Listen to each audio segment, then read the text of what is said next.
We would be honored if you would join us. And who might you be? You stuck-up, half-witted, scruffy-looking nerf herder. I love you. I know.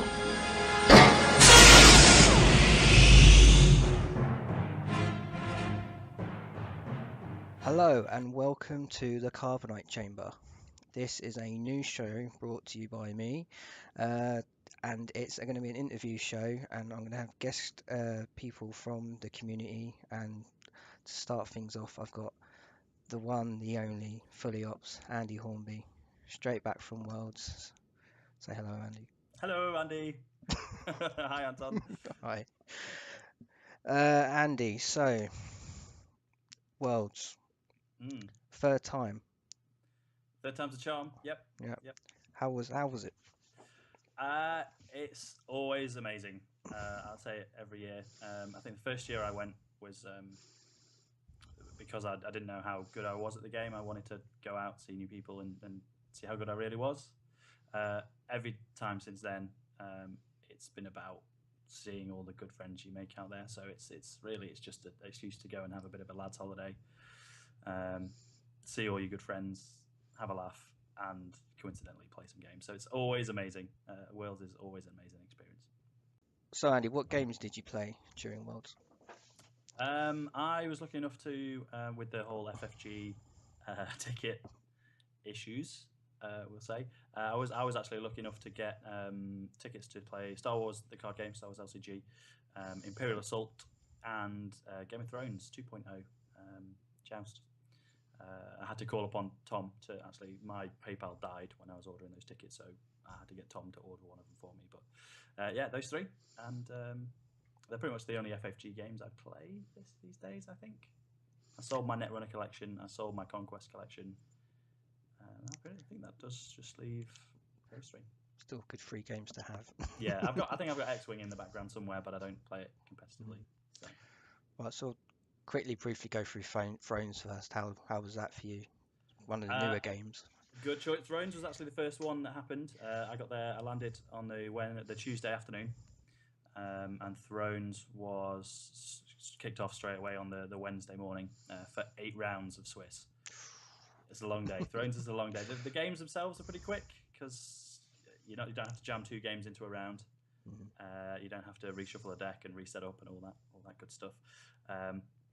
But yeah, 8 rounds of Swiss is a long day, and a bit of a continuing theme you'll hear for all the games I played.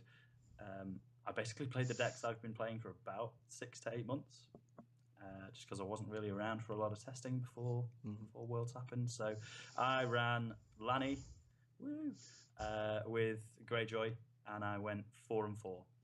Cool. Which I was more than happy with. Yeah, I'm not an amazing Thrones player. I was just happy to kind of get there, play, get some more swag, and make some new friends. I'm going to pretend I know what those decks do. Right. Lanny is the Jedi of Thrones, shall we say. That's a great way to sum it up. Yeah. Cool. All right, so Imperial Assault. I know that was towards the end of the weekend, and I know you're pretty good at that, seeing as how far you got in Nationals. Well, it turns out I might not be. I was hoping to do okay. It went Thrones, Star Wars LCG, Imperial Assault. LCG and Imperial Assault actually would have clashed if I had made spoiler alert, if I had made the top 16 for Star Wars card game. That clashed with me doing Swiss for Imperial Assault.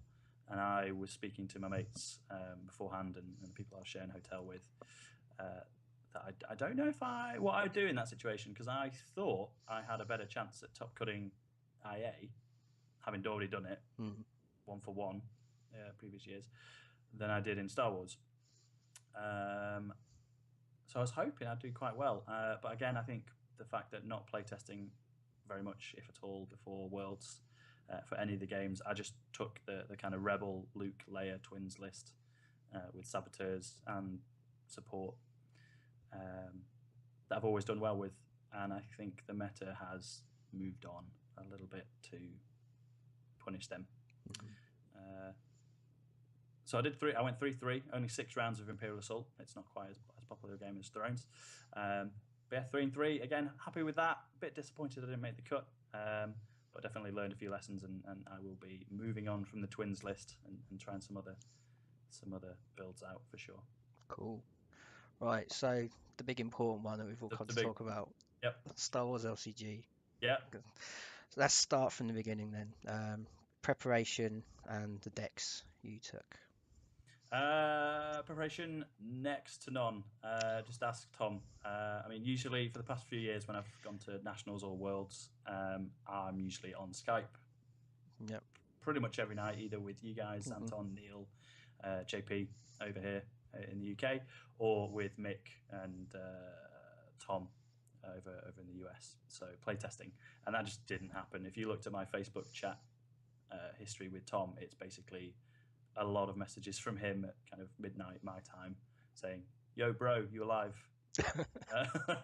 So I basically did no testing. I think I had like 3 games over the course of the couple of weeks ahead of Worlds. So I wasn't in a place where I thought I could build some of the new decks with things like Zeb or Sabine. Yeah. I think the last big testing or gameplay session I had was one of the European tournaments back in July, August. So a lot of the new packs I just wasn't comfortable with. So for decks, I fell back on the classics. I went back to, for dark sides, certainly, I went back to Navy Fortress. You know it, you love it. It kind of half plays itself, and it's still a viable deck. So tick. On the light side, I had 2 calls. I could either go with Jedi, Mono Jedi with Yoda, and just kind of deal with the meta that I think would punish characters. Or I've always loved capital ships, and I know you have as well. Yeah. So I decided to go. I love both Jedi and Rebel capital ships. I will make a fun meta call, and hopefully it'll work out. And I ran Rebel capital ships with a bit of secret tech. Cool. So I'm going to put those decks up along the bottom so that everyone can see. Okay. And yeah, so how did they perform? So. They both went well. So my record on the day, I went 8-4 in the 12 games over 6 Swiss rounds, and I think both decks lost twice. So they both had an equal record. That's good. Those losses were quite early in the day, so that hurt my strength of schedule. But in terms of how each deck performed, the Navy, the Navy just did what the Navy do. I think the only losses I had were because one game late on in Swiss against Ketracel, I think all like my first unit, I had a 1-unit draw that I mulliganed out of and back into a 1-unit first hand, and that 1 unit was Yularen. So turn 1 Yularen pass, not the best start for Navy. And it was a similar story for the other loss, which I think was, I can't remember now. Oh, that was against my good friend, I forget, Mishri, the Kuwaiti X-Wing national champion, bit of a hero, constant presence at Worlds. He actually stole my decks from some previous tournaments and beat my face in with them, so I can't complain about that loss. He was running Heroes and Legends Jedi and just came out the gate swinging. But other than that, the Navy kind of did really well. Double Tarkin, double Enforce, double Might, entrenched defense. A special shout out to Moon Blockade. Yeah, that I've always wanted, but never stuck in my Navy control deck. But I have my own secret tech, but I can see the reasons why that would go in there. So I don't think I played Executor once. But the event cancel, for whatever reason, I don't think I was holding on to it that much. The amount of Jedi, and even with Rebel capital ships with concentrated firepower, cancelling concentrated firepower is a nice feeling. So did you see many other Rebel decks? One. Right. One. Because I'm going to have a guess because I've seen the top 16 and I know where you finished. Were you the highest placing Rebel player on the day? No. If you go off affiliate, in terms of main faction that you were running, like the bulk of your deck, maybe. I think there's another guy that was doing a very similar build with a few tweaks. Shad Strand, who's a local Minnesota FFG center. Mix mate. yeah. Yeah. He likes his crazy decks, and he was running a Rebel capital ship. He just went mono Rebel. I had to May the Force be with you for Edge and some Jedi tricks. I think he was top table for the first 3 or 4 rounds, and then he had a bad experience and either dropped or just decided to call it a day and just had fun games from now on in. I don't think he made the cut. But no, actually, Mick was, as soon as I thought I would be gunning for the best in faction Rebel. No, Mick Cipra, damn you, Mick.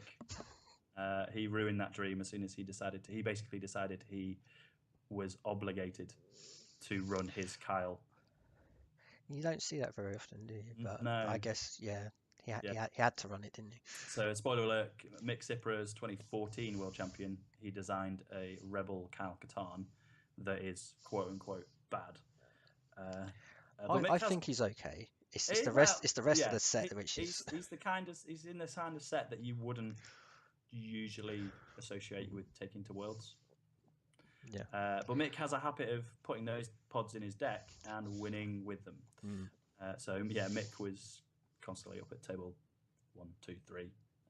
So there was no way I was going to take that prize.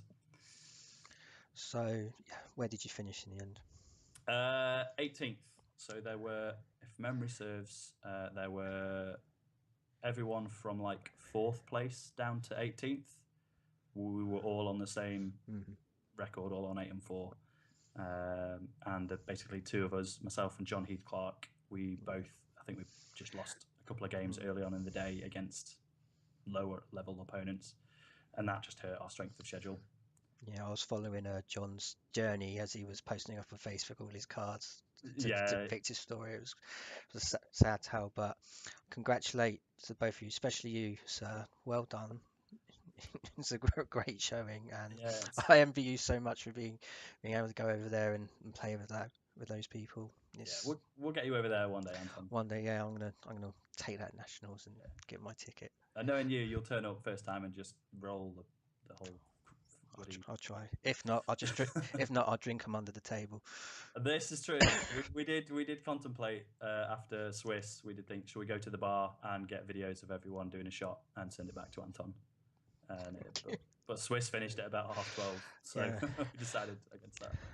Nice lead on there. So at the end of the night, you did something particular special. Yeah. As I said before, going back, maybe the first time at Worlds, it's about trying to prove yourself and do well at the game you've gone to play. But you'll almost certainly make amazing friends, and that are way more important than any card game that we go to play. It's nice that we get to do both, but yeah, I think our community is so small compared to Netrunner or Thrones or X-Wing that we pretty much know each other to a man. And there's a few ladies who joined us at Worlds this year as well. But yeah, I spoke to a few friends, Tom, Tyler, who does the Shadow Archive? Shadow Archive, yeah. About getting some better coverage. So I know Tyler was doing some audio clips throughout the day and keeping everyone updated. I said I'm the kind of the video and the cameraman of the community. So I said I'd take the videos, but also get some good photos of the crowd that Tyler could use on his website if he needed to. So I just decided after Swiss was done, as soon as all the formal announcements about coming back tomorrow for the top 16 and prizes, I just kind of grabbed a mic and shouted across the FFG centre about trying to get everyone together for a photo, just to kind of immortalise these good friends in one shot. For those of you watching, I'll put that photo up. It's a good one. It is a very good one. It's my Facebook background. Yeah.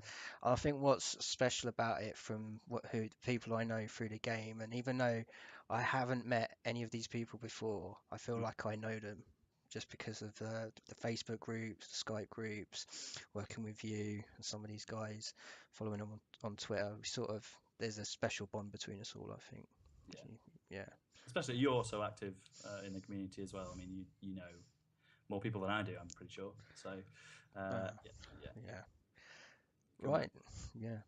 Very special pitch. So, for this new type of show, for the interview, I've got this new segment which I'm going to do, which is we're going to put some cards in the Carbonite chamber. So I asked Andy before the show, I wanted him first to select a card he despised, he hates, doesn't want in the game anymore. One that you would freeze and put away and never see again. Yeah. So Andy, which card did you pick? I do hate this card. I absolutely hate it. But it's given me some really incredible games and some tense moments. So I can't rat on it that much. But yeah, it's oh god, what's it called? Would you like me to Corrupt remind Official. you? Corrupt Official. There we go. Sorry. Yeah. Yeah, no prompts in front of me. Corrupt Official. Man, I hate that card so much. As I say, it gives you some great moments where it's like someone goes into a key edge battle and keeps a card back. And it's, oh my, no, if that's Corrupt Official, I'm going to punch you. So I love the card for that, but it just directly flies in the face of what Lightside are trying to do, which I think is, that's fine if you have it in a kind of manipulate the engagements, kind of from a Tarkin Doctrine standpoint. You're not going to put the damage on the objectives I want you to in an indirect way, or twist. It's like I'm gonna make you lose this edge battle, and you're going to do less blast damage than you hoped you would. But Corrupt Official just kind of says no in a very direct way. So that's one reason I don't like it. The other reason is it's not really, I don't think, a particularly well designed card. Sorry, guys. If it was just an event or an interrupt, I'd probably be okay with that, actually, I think. But it's just not a choice. If you get Corrupt Official, I don't think I've ever seen one hit the table as a unit. So that just annoys me. I think card economy in the game is so important now that holding on to these guys just doesn't work, and it is an old set these days now. But like you say, with the meta where you've got Mouldy Crows and Red 5s coming out from the discard pile, I can see why it'd probably cause some people some pain if they decided to run it. Yeah, I mean, and it does, as I've said, it has its great moments that give you great games and memories, but I just hate that card. I don't know why, but yeah. Right. So now I'm going to do some magical wizardry and pull the imaginary Carbonite. Then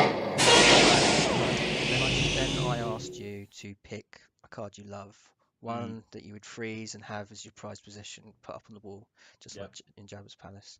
Yeah. Which card would you have picked? This was more difficult.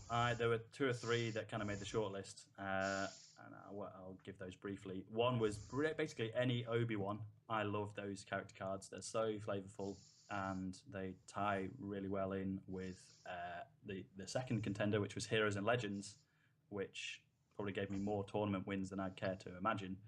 But yeah, the card I ultimately settled on was the New Home 1 from GA. Because again, I think that gives you I've 2 of the best games I've ever had involved it. One of them was with you in a I remember in a regionals final. Anytime you have to spend about 5 minutes, well, probably about 15 minutes thinking about which shield to remove. That was the probably longest moment I've ever had in a game. I was like, oh my god. Yeah, it's given me amazing games. One against you, one in the final round of this year's Worlds. And it's I don't think it's overpowered. It's well costed. It costs a boatload. It's basically your turn of deployment if you choose to play it. And if it loses an edge battle, it's only doing a couple of damage. But it's just, I think, when you put that on the board, people growl and they grunt and they're like, oh my god, right, Home 1. Okay, I need to deal with that. It's just a solid card, and I love it. I love it too. Yeah, it's. I think for both the hate and the love cards that I've chosen, it's for one reason or another because they give you great games and great memories. But I think Home 1 does that in a good way, and Corrupt Official, not so much. Cool. Right, so let's pull finish up this interview, I guess we should shout out to the winner, Brad, who you had on the council on the last episode. Yeah, Brad Eamon. Yeah, but part of the reason why I need to pick up Heroes and Legends decks again. He brought them back to be cool. So yeah, thank you, Brad. Right. Also, you've probably got lots of footage coming up, I guess, as soon as you recorded. So I'm going to hype up Fullyops channel. So keep watching that and stay tuned for Worlds coverage, which I'm sure is coming very Yeah. soon. Just check. Thanks for that, Anton. Yeah, just check us out on Facebook. You can find me posting on the Star Wars UK group pretty much anytime a video goes up, and we're on Twitter as well at Fullyops. So the other thing as well, I don't know if you're going to do a separate video for this, but we did talk about at Worlds. Tom Malucci gave out his. He had an artist immortalised, a bit like freezing in the Carbonite chamber. He immortalised his Force Rejuvenation card. Which was the play that won him Worlds last year. So he's graciously given out a bunch of these to me in the UK to then give out to people at tournaments and competitions. So I don't know if in a separate video, maybe Anton will do a giveaway for these. Definitely. Talking of Tom, what was it with the man bun? The man bun. That caused a lot of TGO was up in arms about it. I was reading. I don't know, but maybe you have to get him on the Carbonite Chamber and ask. I think it was. It started off, I believe, as not wanting to cut his hair after Worlds last year. So I know he trimmed his beard once about halfway through the year, and that was it. But I don't think he's had his hair cut since he won Worlds in 2015. Side note, he also wore the T-shirt he won in 2015. Hope he washed it. He basically bought 6 different versions of that T-shirt in 6 different colours and wore one each day this time. So Tom knows how to do it well. Did he wear the headband during the tournament? I believe so. I know he passed it on to Brad after Brad won. Cool. But yeah, there's a tradition that Mick started with his, I think it's an Aikido headband. To wear it during the top cut and hand it on to the next world champion. So that's a bit of a tradition for our folk now.